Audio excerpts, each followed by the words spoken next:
রোমক সেনাপতির ইসলাম গ্রহণ। জুরজাহ ছিলেন বাইজেন্টাইন সৈন্যদের অন্যতম সেনাপতি। দ্বন্দ্বযুদ্ধে আহ্বান জানিয়ে তিনি মুসলিম বাহিনীর দিকে এগিয়ে এলেন। খালিদ বিন ওয়ালিদ রাহ তার মোকাবিলা করার জন্য বিদর্পে বের হলেন। যুদ্ধের পূর্বে উভয়ের মাঝে দীর্ঘক্ষণ সংলাপ হল, যার ফলাফল দাঁড়ালো তিনি ইসলাম গ্রহণ করলেন এবং মাত্র রাকাত আদায় করে মুসলমানদের পক্ষে যুদ্ধ করে শাহাদত বরণ করলেন। ইন্না লিল্লাহি ওয়া ইন্না ইলাইহি রাজিউন। ইবনু জারির তাবারি বলেন, জুরজাহ তার কাতার থেকে বের হয়ে যুদ্ধরত দলের মাঝে এসে দ্বন্দ্বযুদ্ধ করার জন্য মুসলিম সেনাপতি খালেদকে আহ্বান জানালেন। খালেদ তার স্থানে আবু ওবায়দা রাহকে দায়িত্ব দিয়ে তার ডাকে সাড়া দিলেন। অতঃপর তারা কাতারের মধ্যে অবস্থান নিলেন।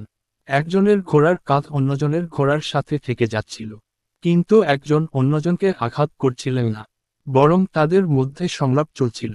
জুরজাহ বললেন, হে খালেদ, তুমি আমাকে সত্য বলবে, মিথ্যা বলবে না, কারণ স্বাধীন ব্যক্তি মিথ্যা বলে না। তুমি আমাকে ধোঁকা দিবে না, কারণ সম্মানী ব্যক্তি কাউকে ধোঁকা দেয় না। বলতো, আল্লাহ কি তোমাদের নবীর উপর আকাশ থেকে তরবারি নাজিল করেছিলেন যেটা তিনি তোমাকে দান করেছেন? ফলে যে জাতির বিরুদ্ধে তুমি এ তরবারি কোষমুক্ত কর তাদেরই পরাস্ত করে ফেল। খালেদ বললেন, ঘটনা এমনটি নয়। জুরজাহ বলল, তাহলে তোমার নাম সাইফুল্লাহ, আল্লাহর তরবারি কিভাবে হোক? খালেদ বললেন, আল্লাহ আমাদের মাঝে একজন নবী পাঠিয়েছিলেন। তিনি আমাদেরকে ইসলামের পথে আহ্বান করলেন। আমরা তার থেকে অনেক দূরে চলে গেলাম। পরে আমাদের কেউ তাকে বিশ্বাস করল, কেউ তাকে অস্বীকার করল এবং তার প্রতি মিথ্যারোপ করল। আর আমি তাদের মধ্যে ছিলাম যারা তাকে মিথ্যারোপ করেছিল এবং তার থেকে দূরে সরে গিয়েছিল। এমনকি আমি তার বিরুদ্ধে যুদ্ধও করেছি। অতঃপর আল্লাহ আমাদেরকে হেদায়াত দান করলেন, ফলে আমরা ইসলামের ছায়াতলে আশ্রয় গ্রহণ করলাম। তখন রাসূলুল্লাহ আমাকে বললেন, তুমি আল্লাহর তরবারি সমূহের মধ্যে একটি তরবারি, যা তিনি মুশরিকদের বিরুদ্ধে কোষমুক্ত করেছেন। তিনি আমার জন্য আল্লাহর সাহায্যের দোয়া করলেন। তারপর থেকে আমার নাম সাইফুল্লাহ, আল্লাহর তরবারি হয়ে গেল। এখন আমি মুসলমানদের মধ্যে মুশরিকদের বিরুদ্ধে সর্বাধিক কঠিন ব্যক্তি। জুরজাহ বললেন, তুমি আমাকে সত্যই বলেছ। সে আবার প্রশ্ন করল, হে খালেদ, তোমরা আমাকে কিসের দিকে দাওয়াত দিচ্ছ? খালেদ বললেন, আল্লাহ ব্যতীত কোন উপাস্য নেই এবং মুহাম্মদ তার বান্দা ও রাসূল, একথার সাক্ষ্য দেওয়া এবং তিনি আল্লাহর পক্ষ থেকে জানিয়ে এসেছেন তার স্বীকৃতি দেওয়ার প্রতি আহ্বান জানাচ্ছি। জুরজাহ বললেন, যে তোমাদের দাওয়াত কবুল করবে না তার পরিণতি কি হবে? খালেদ বললেন, সে জিজিয়া প্রদান করবে এবং এর মাধ্যমে নিজেদের জানমালের নিরাপত্তা লাভ করবে। জুরজাহ বললেন, যদি সে জিজিয়া প্রদান না করে? খালেদ বললেন, আমরা তাদের বিরুদ্ধে যুদ্ধের ঘোষণা প্রদান করব। অতঃপর তাদের বিরুদ্ধে অভিযান পরিচালনা করব।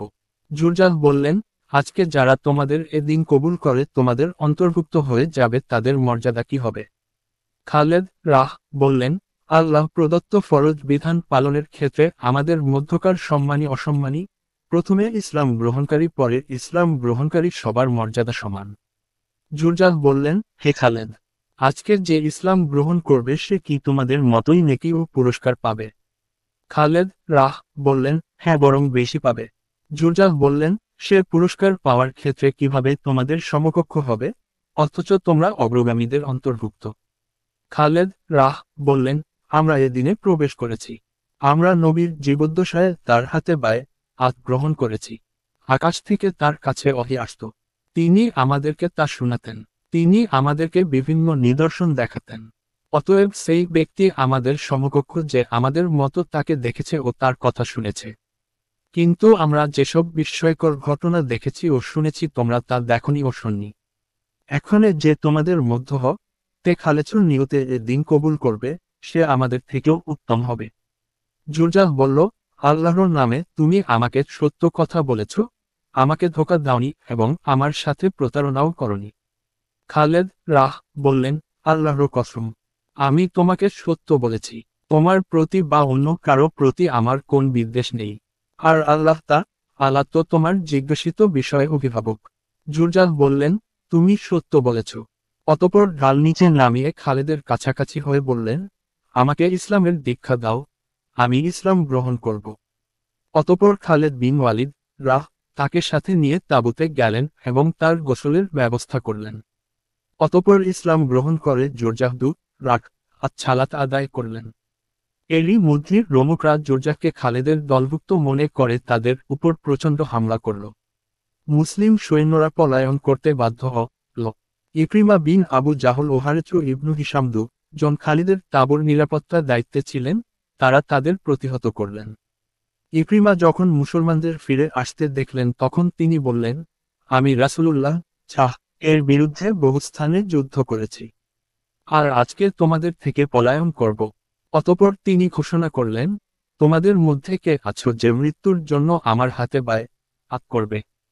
এ ঘোষণা শুনে হারেছু ইবনু হিশাম, জিরার বিন আওয়ার সহ মুসলমানদের 400 অশ্বারোহী সৈন্য বায়আত গ্রহণ করলেন। অতঃপর তারা খালেদ বিন ওয়ালিদের তাঁবুর সামনে থেকে রোমক সৈন্যদের আহত করে তাড়িয়ে দিতে সক্ষম হলেন। জিরার বিন আওয়ার ব্যতীত তারা সকলে শাহাদাত বরণ করলেন। পুনরায় রোমকদের ফিরে আসতে দেখে সেনাপতি খালেদ জোরজাহকে সাথে নিয়ে ঘোড়ায় আরোহণ করে যুদ্ধে ঝাঁপিয়ে পড়লেন। তখন রোমকরা মুসলমানদের মধ্যে ঢুকে যুদ্ধ করছিল। তিনি লোকদের ডেকে সমবেত করলেন। তৎক্ষণাৎ রোমকরা তাদের স্থানে ফিরে গেল। সেনাপতি খালিদ জোরজাহকে সাথে নিয়ে বীরদর্পের রোমকদের দিকে এগিয়ে গেলেন এবং সকাল হতে সন্ধ্যা পর্যন্ত উভয়ে তাদের বিরুদ্ধে বীরবিক্রমে যুদ্ধ করলেন। এরই মধ্যে জোরজাহ শাহাদাতের অমীয় সুধা পান করলেন। অথচ ইসলাম গ্রহণের পর হাতের বেশি ছালাত আদায় করার সুযোগ তার হয়নি। জিরার বিন আওয়ার বলেন, সকাল লি ইকরিমা বিন আবু জাহল ও আমর বিন ইকরিমাকে খালেদের কাছে আহত অবস্থায় আনা হল। তখন তিনি ইকরিমার মাথা তার উরুর উপর ও তারই ছেলে আমর ইবনু ইকরিমার মাথা তার পায়ের নলার উপর রেখে তাদের চেহারার হাত বুলাতে থাকলেন এবং মুখের মধ্যে পানির ফোঁটা ঢালতে থাকলেন। এক পর্যায়ে তারা তার পায়ের উপর মাথা রেখে শাহাদাত বরণ করলেন। ইন্না লিল্লাহি ওয়া ইন্না ইলাইহি রাজিউন।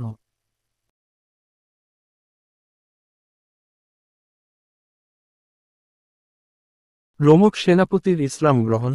জোরজাহ ছিলেন বাইজেন্টাইন সৈন্যদের অন্যতম সেনাপতি। দ্বন্দ্বযুদ্ধে আহ্বান জানিয়ে তিনি মুসলিম বাহিনীর দিকে এগিয়ে এলেন।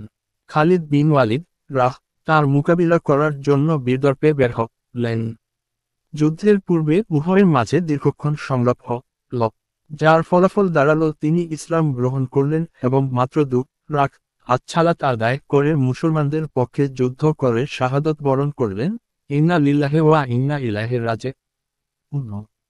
ইবনু জারির তাবারি বলেন, জোরজাহ তার কাতার থেকে বের হয়ে যুদ্ধরত দলের মাঝে এসে দ্বন্দ্বযুদ্ধ করার জন্য মুসলিম সেনাপতি খালেদকে আহ্বান জানাবেন। খালেদ তার স্থানে আবু ওবায়দা কে দায়িত্ব দিয়ে তার ডাকে সাড়া দিলেন। অতঃপর তারা কাতারের মধ্যে অবস্থান নিলেন। একজনের ঘোড়ার কাঁধ অন্যজনের ঘোড়ার সাথে থেকে যাচ্ছিল, কিন্তু একজন অন্যজনকে আঘাত করছিলেন না, বরং তাদের মধ্যে সংলাপ চলছিল।